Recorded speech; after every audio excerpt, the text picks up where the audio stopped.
Welcome to the Nonprofit Compliance Brief, where we explain charitable solicitation and multi-state fundraising requirements in clear, practical terms for nonprofit leaders and finance teams.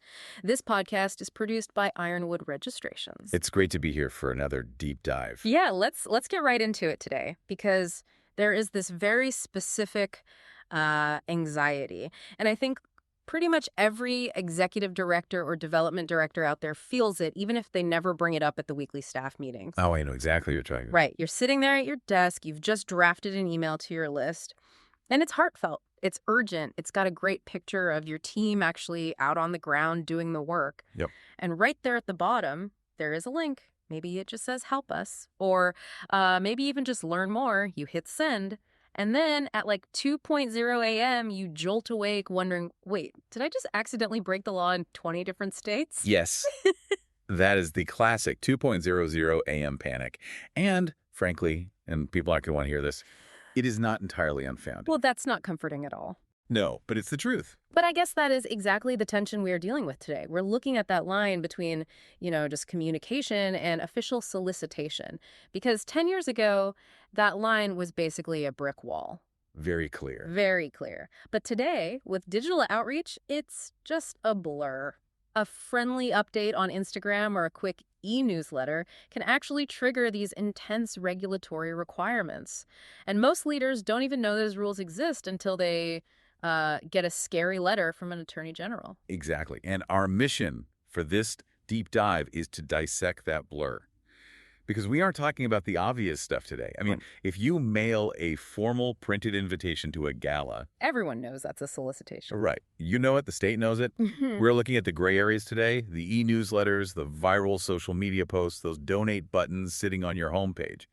We really need to unpack how regulators view digital outreach versus how we tend to view it as marketers. Because often those two views are diametrically opposed. Completely opposite. And for everyone listening, whether you're on the finance side, trying to keep the organization safe, or you're in marketing, just trying to keep the lights on, this deep dive is about giving you the confidence to press send without constantly looking over your shoulder. Because confidence comes from clarity. If you actually know where the lines are drawn, you can walk right up to them without accidentally stepping over. Totally. So to understand the mess we're in now, I feel like we have to look briefly at where we came from. And I don't want to get too nostalgic for the good old days of direct mail, because stuffing thousands of envelopes was an absolute nightmare. It really was. But legally speaking, it was clear, right? It was incredibly clear. Historically, a solicitation was defined by physical presence or direct contact. You sent a physical letter to a specific address. You knew that Mrs. Smith lived in Ohio. Right. Therefore, you were soliciting in Ohio. It was a tangible physical transaction of information. Or like the classic rubber chicken dinner. If I rent a hall and hold a gala in Chicago, I am soliciting in Illinois. It's distinct. It's contained. Precisely. You had jurisdictional certainty. The regulator knew exactly where you were operating, and you knew exactly where the donor was sitting. But then, the internet happened. Yeah. And we entered what we in the field call the digital blur. And this is where it gets so messy. Because a digital message, it does everything at once. I can send an email that shares a touching success story, educates the donor on a complex policy issue, and asks for $5, all in the exact same paragraph. And that creates a massive compliance paradox. That email feels informal to you. It feels like you were just chatting with your community. Right. It feels like an update. But to a regulator, if that email lands in an inbox in Florida and it asks for money, you have physically entered Florida to solicit funds. Wait, hold on. Physically entered, because that seems like a massive stretch. I'm just sitting at my laptop in Oregon. It definitely feels like a stretch to us, but legally, that is the framework they operate under. When you send a targeted message into a state with the intent to receive funds, you are subject to that state's jurisdiction. Okay, but that sounds literally impossible to police. If I have an email list of, say, 5,000 people, they could be anywhere. People move, they check their email on vacation in Hawaii. How on earth do regulators actually define solicitation in this context? Is it just looking for the exact phrase, please donate? No, and that is a very common misconception. It is not just about specific magic words. Regulators, and the courts for that matter, look at the overall context. They are looking for the intent of the message. Okay, give me the technical breakdown here, because I know there's a framework regulators use. They can't just make it up as they go along based on vibes. Right, they don't. Most states look to a framework called the Charleston Principles. The Charleston Yeah, Principles. these were established way back in 2001 to guide states on internet solicitation. Now, they aren't binding law in every single state, but they are the playbook that most attorneys general use. Okay, what do they actually say? In plain English, if possible. They basically distinguish between where you are domiciled, meaning where your physical office is, and where you have what they call substantial non-incidental contact. Yep. Essentially, they say that just having a website isn't enough to trigger registration everywhere in the country.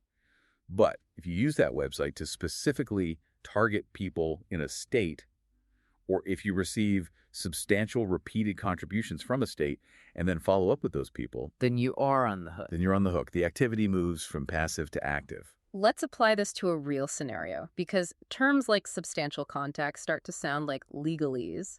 Let's imagine a fictional nonprofit. Okay. Let's call them Community Table. They are a food bank operating in Kansas City, and they have a pretty decent email list. Okay, community tables are our test subject. So they send out their monthly newsletter. It's mostly stories like, here's a family we fed this month, or here's our brand new delivery truck.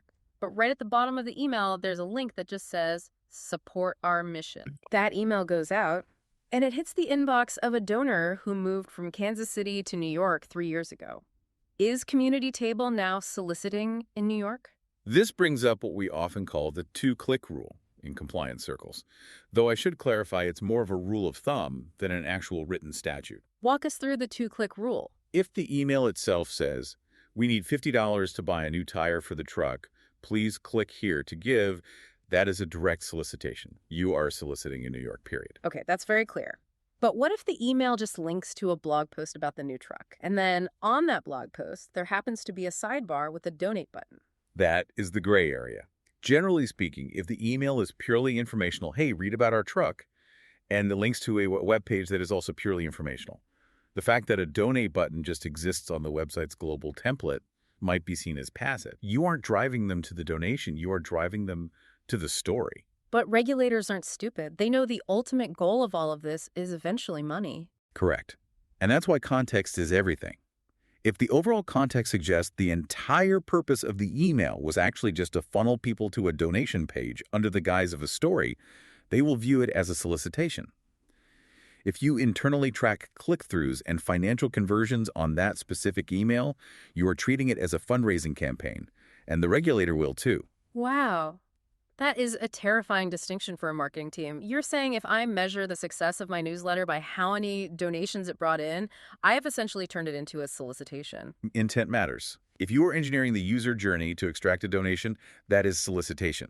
This is exactly why informational outreach really needs to be genuinely informational. So, do safe harbors actually exist? Can Community Table send anything to that New York donor without having to register in New York? Yes, absolutely. Purely administrative or educational updates are fine. Like, here's our annual impact report, here's a change to our operating hours, or here's a research article about hunger statistics in our region. So, strictly news. Strictly news.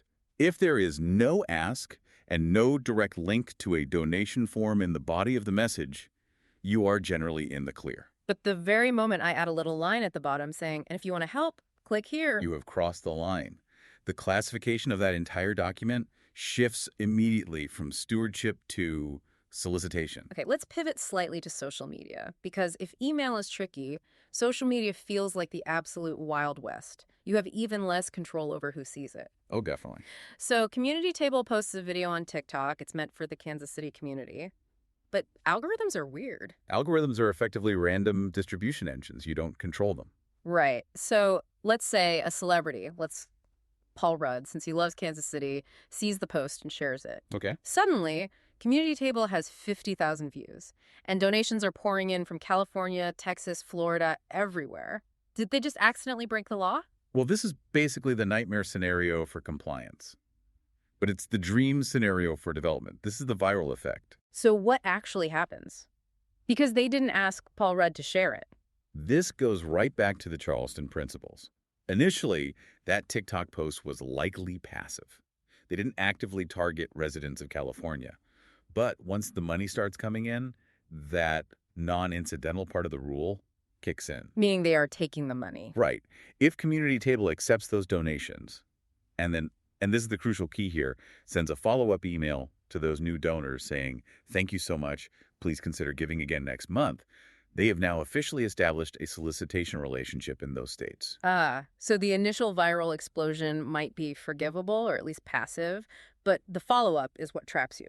Exactly. You can't control the organic spread of the internet, but you absolutely can control how you process the result. If you suddenly have 200 brand new donors sitting in California, you can no longer claim you don't have a presence there.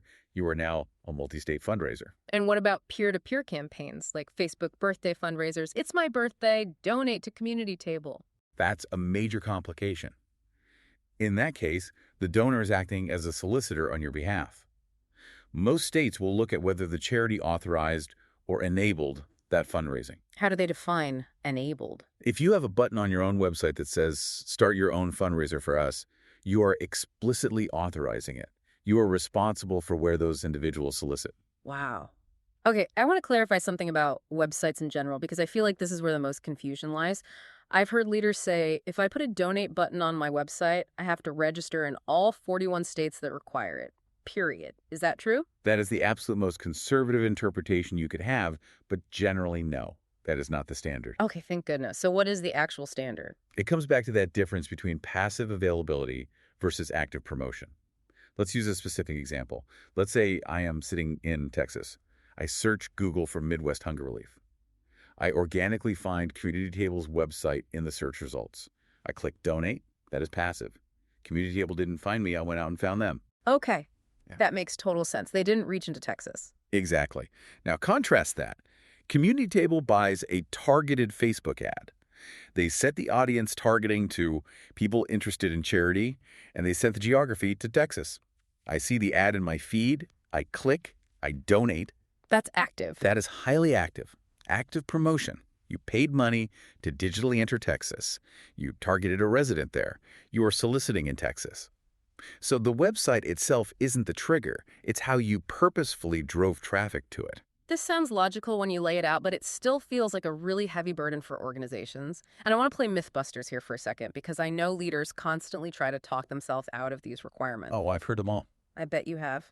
I'm going to throw a justification at you, and you tell me if it holds any water. Ready. Myth number 1. We are too small. Leaders think the Attorney General of California has bigger fish to fry. They don't care about my $50,000 nonprofit. That is a very dangerous gamble. Now, it's true that some states have threshold caps, for example. If you raise under $25,000, you might be exempt from the formal registration process. Okay. But you are not exempt from the law itself. Generally, these regulations are not based on your total budget size. They are based on your activity. If you solicit, you must register, unless you specifically qualify for a written exemption. And remember, smaller organizations are often the ones that get reported by disgruntled former board members or unhappy donors. That's a really good point. It's not just the state aggressively auditing people, it's the public reporting things. Okay, myth number 2. The platform handles it. People say, we use GoFundMe, or we use Network for Good. They're massive tech companies. Surely they handle all the legal registration stuff for us. I hear this constantly. And the answer is almost always no. The platform is merely a payment processor. They are a tool. You are the charity. You are the legal beneficiary of those funds. The legal obligation to register falls on the entity that is actually asking for the money, and that's you. You cannot outsource your legal liability to a tech platform. I mean, that feels unfair to people. Those platforms take a hefty fee. They take a processing fee, not a compliance fee. Now, unless you are using a very specific donor-advised fund model where the platform legally takes ownership of the money first and then grants it to you later, the burden is entirely yours. Okay, myth number 3. It's just informal. Like, it's just a casual tweet. It's just an Instagram story that disappears in 24 hours. We touched on this earlier, but it absolutely bears repeating. The law does not care about the medium. It cares about the message. A request for money in a casual, funny TikTok dance video is a solicitation, legally speaking, just as much as a 100-page formal grant proposal. Informal does not mean unregulated. All right, well, you've sufficiently scared all of us. We see the risk. The digital blur is very real.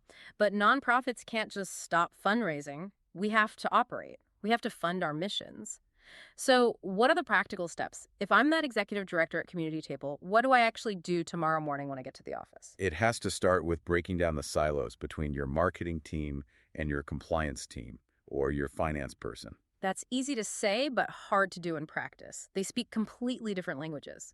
Marketing speaks conversion rates, and compliance speaks risk and liability. True, but they have to learn to speak strategy together. You need a simple coordination meeting.